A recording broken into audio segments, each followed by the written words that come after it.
เสาร์วันนี้ไปตลาดวันแสนพีอยู่ไอเจ๊ไปครับคุณพ่อคือเก่าสบายดีจะกลับไปได้ เขาไอ้เป๊กแล้วตอนนี้หอนไอเป๊กแล้วพี่น้องตอนนี้หอนไอเป๊กแล้วเด้อ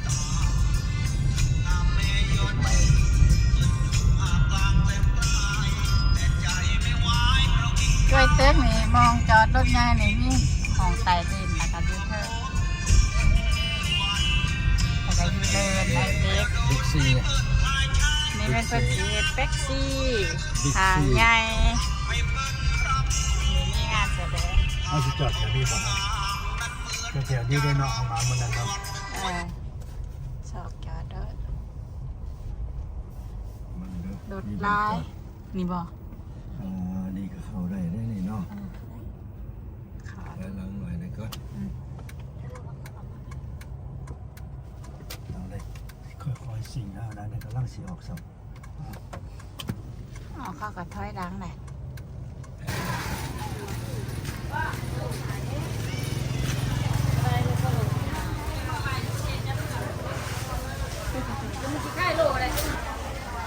ว้าวว้าวว้าวว้าวว้าวอุ้ยเอากลับมาหลอดตลาดหลอดจานที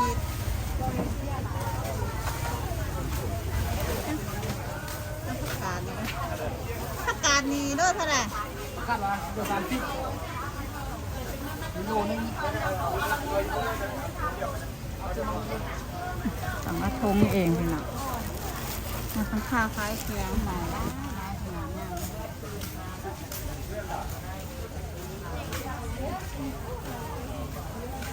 แล้วเราหัวตัวจริงเนี่ยผมแดงไม่ได้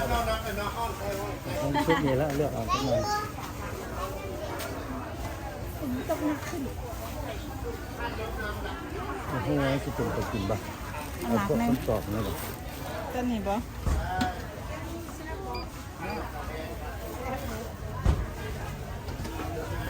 ไปได้มันเปื่อยแล้วจับมาฟัดโดยแบบว่ามันเป็นหนังได้สินะมันฟัดให้ลูกค้าบึงบางนะ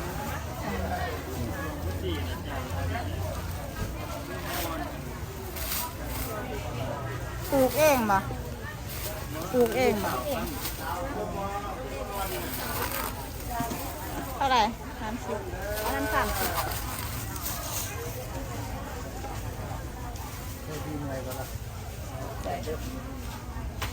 ขอบใจเด้อ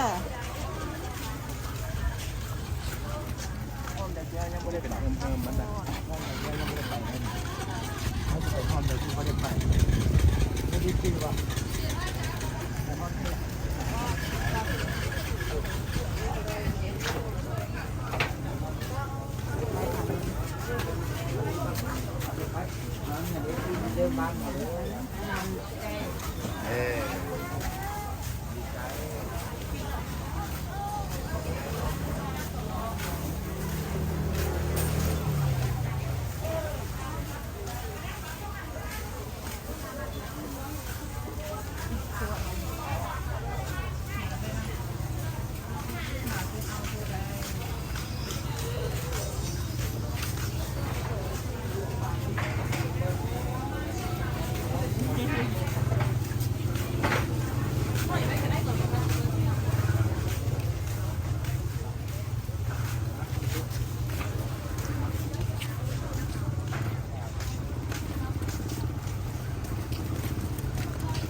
กระดาษ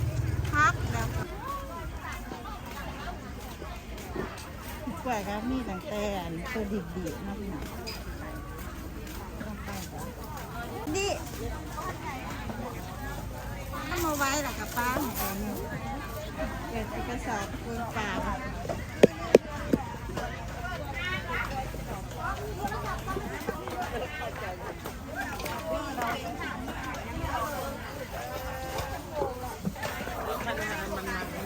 ใช่ละเป็นงวงเขา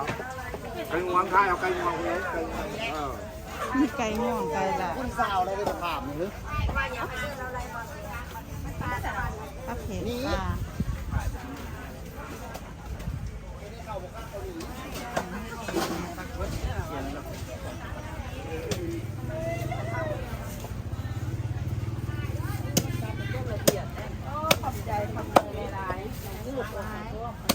ปลาจุกซ้ายก็มีจุกธรรมดาก็มีปลาปากน้ำโขง ปลาจุกนี่มันใหญ่เนาะ เด็ดตัดเด็ดท่านพ่ออยากได้หลาย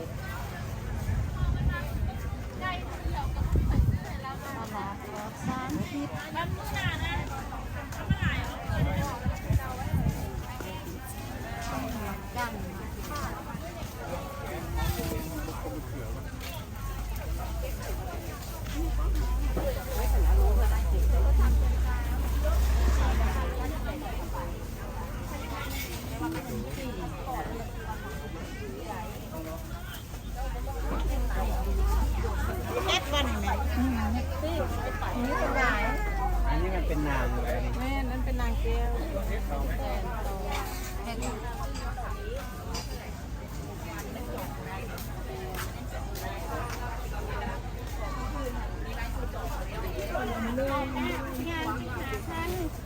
10,000 10,000 มะเขือมีบ่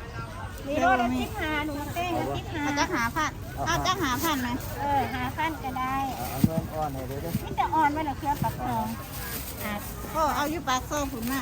ขอยก็เอาส่งมาเด้อลูก โอ้ บ่ได้15,000 มะแข้งเขาก็มีอยู่บ่ แพงมาก มันฉันเจอมะแข้งเอามะแข้ง อ่าน เด้อ กับ ใจ ใจ ได้ ได้ แม่เลย รับออกไปเร็วเลย ไปกลับบ้าน มาให้ครูบ่บ่ไหวแล้วจะตกตุด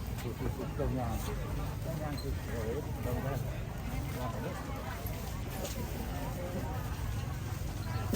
อะไร ไปเฮ็ดคุยกัน อันนี้เท่าไหร่นะ 15,000ตัวน้อยตัวใหญ่แสนสาม 85 ด้วยตัวใดก็ได้เด้อตัวนั้น85ก็ได้ตัวนี้ก็ 50ก็บ่ได้บ่ กินคนผ่าน มีคนผ้าของไทยของไทยมันจะใส่ ตัวใหญ่กับ มันมาแต่ใส่หินคนผ้าเนี่ย ของแท้เฮาเฮ็ดขายน้ำของพวกหัตถกรรม นี่คือว่าเขียนมากีต้าคือว่ายี่ห้อหน่อยเนาะ ผู้ผ่านในดวงสไลด์ดี แสนห้าตัวนี้ตัวนี้เป็นผ้าเล็กแนวเด้อพันบ่บุ้มบ่เบี้ยวตัวนี้ คอยชื่อผ้าไปแล้วพอบูมูวันเป็นอย่างบวกเขาที่ได้เป็นผลมันเลยนะผ้าคอยก็อยู่ตรงใหญ่นั่นแหละแต่ว่าก็ไม่ว่าชื่อแสงชื่อ ท่านแม่น่ะของเฮานี่คือมีเบอร์โทรล่ะเป็นของเฮาเป็นเล็กแนว เล็กแน่เนาะ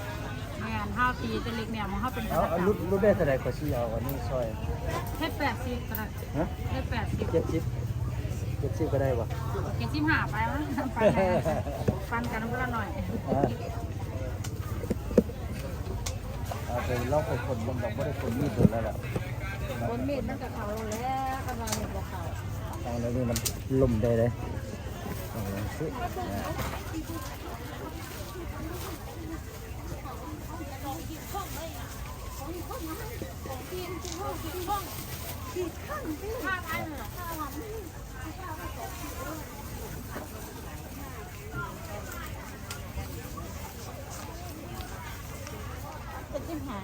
จ้า ขอบใจ อันนี้มาเจออันนี้อีก 85พอผ้าเล็กดีผ้าเล็กแนวอันนี้เสียงคือภาพไม้ อันนี้เท่าไหร่เลย อันนึงแซมแปะ แต่ทุกด้านเป็นสั่นเลยเนาะ สั่นเนาะ ด้านที่จะหันยาวเพราะว่า คนนี้ก็คนได้ เขาไปหาบนเล็กๆมันก็ได้เลย เที่ยวนะว่าเขาเมื่อเลยก็ได้ยังก็ได้ไอ้แคดดี้ มันนักโทษไอ้คือคนเล่นใครเด็กตัวนี้ยันติดโตด้ามไม่อยู่เนี่ย ก็ด้ามเสริมด้ามก็ได้บ่เป็นหยัง ยันติด เสริมแป๊บรอดกันน้อยนึงก็ได้แป๊บรอดซ้ำนี้ก็ได้เนี่ยแล้วก็เสียบเลย นักเยอะอันนี้นี่ใช่ว่า คุณจะเอาไป นักเยอะอันนี้เนี่ย สวน เขาเฮ็ดตอนเฮ็ดแต่ขนาดนี้ขนาดว่าแม่นละเอามายากเลย คือจะด้ามไม้ไผ่ทุกต่อบ้าง เสริมก็ได้บ่เป็นหยัง ถ้าได้ก็อันนี้ว่า แสนแปดได้แสนเจ็ดตัวนี้มัน โอ้ย150,000เอาเลยเนาะจะเพชรด้ามเติมอยู่นี่ แสนหายตาก็ได้ ถ้าไหนได้แท้ๆเอาชุดไทยไว้นั่นเลยเดี๋ยวซอยราคาชุดไทยจะวัดเท่าไหร่ แสนเจ็ดเอานั่นเป็นราคาทรงเลยนะ อ๋อ ของเฮาเองเฮาขาย เอาท่าน จะหองามๆให้ได้หนาๆจังนั้นคุ้มแท้ๆเด้อ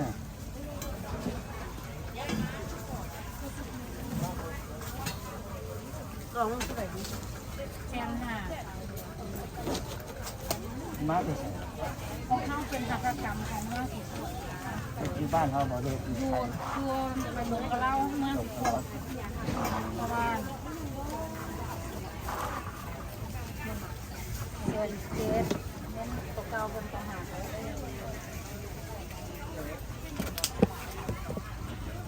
เขาเพิ่นก็ได้ซื้อแนวไปซักคอมา ซื้อไปแล้วต้องได้ดูนะ เพิ่นมา ซื้อไปแล้วต้องได้ดู แล้วได้ก็ได้ เพิ่นรู้เพิ่นมันอยู่แล้วเฮ็ดให้ใส่หน้า คนซอยอยู่ ขอบใจ ขอบใจเด้อ ก็ได้จับเอาเท่านั้นนะ มาขอ ดี สิ จับไหวป่ะ บ่ได้บ่ได้ดีจับบ่ได้ แล้วต้องเอาเข้าในนี้ต้องเอาเข้าในนี้เข้าในนี้ มั ซะ นขวาง ได้ไปเด้อ ยัง เป็นหน้าอะไรล่ะพี่น้องมันตลาดเป็นที่ซ้ำเป็นยังไง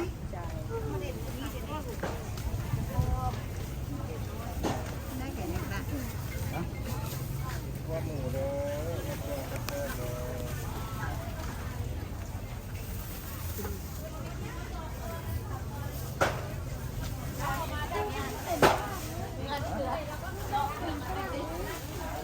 เป็นข่าว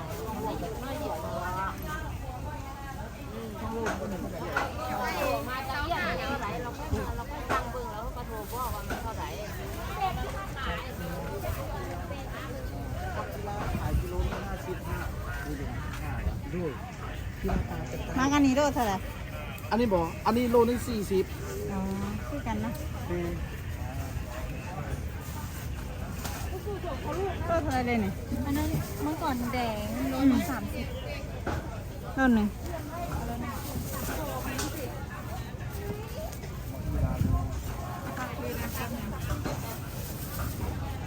พอดี40,000ได้7ขีด 40,000เนาะ ด้วย จ้ะเอา เวลาจับ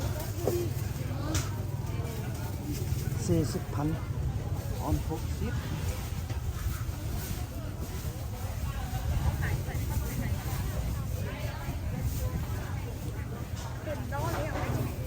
ฮะเต็มล้อแล้วมันจะได้ต่อล้อแล้วสินะ ล้อมันเตี้ยโพด สิได้จับเอาทันทีโอ้อะโวคาโดนี่ก็งามนะได้อยู่แต่เขาเจ้าว่ามือ2 มือสิกินได้นะเพราะว่าอันนี้มันกินได้บ่ตัวกินได้เลยเอาจักหน่วยหนึงหน่วยหนึ่ง2 หน่วยก็ได้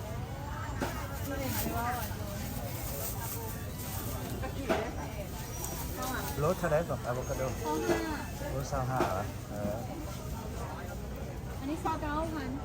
19นะป้าซื้ออยู่หันเดิม จะ25ทุกอย่างแต่ว่ามันเขาเจ้าว่ามันแก่อยู่แต่ว่าวันท่อนที่จะกิน2-3 มื้อนะย่านพ่อทั้งหน้าก็เลยซื้อไปก่อน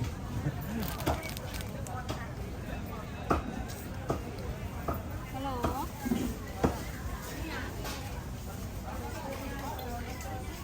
โอ้โหไปเลย ไปเดินต่ออ่ะ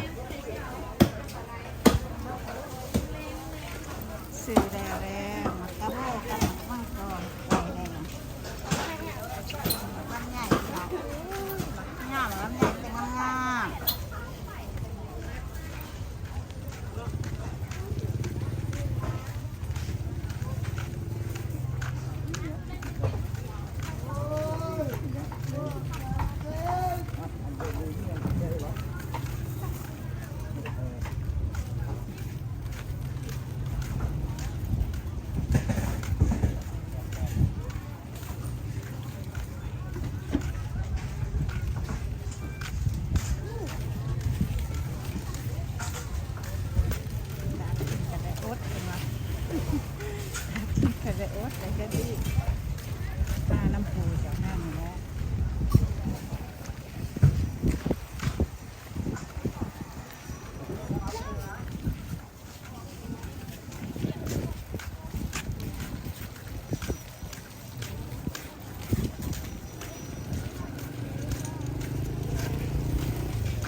แกเด้อ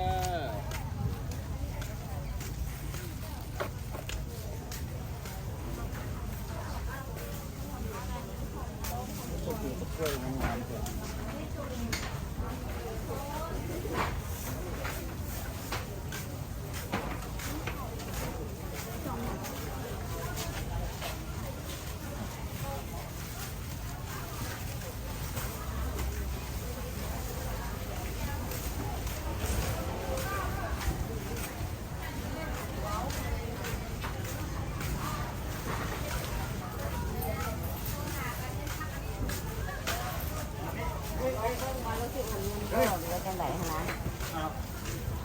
เอา เอาเลยบ่เลยซะนับลูกหนูบ่ลูกหนูบ่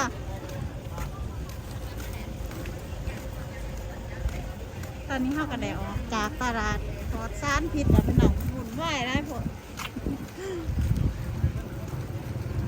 หุ่นไหวน้ำตัวเอง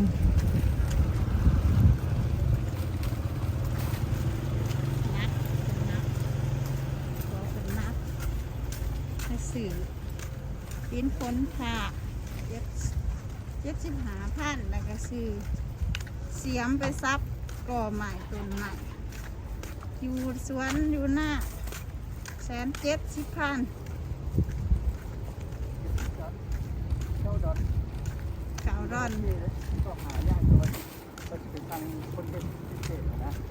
เปิดให้แง่ เพิ่นก็จะได้แต่ล้นแล้วพี่น้องแต่ว่ามีเพิ่นมาเห็นเพิ่นก็เลยเอาเด้อ ที่ไปเอาของไทย คือสิแปนเอากอไผ่รักษาเอส รับ40แล้วครับ40ก็ได้ นัก40บ่โอ้ดูรัก40เขาบอกหนังละเอียด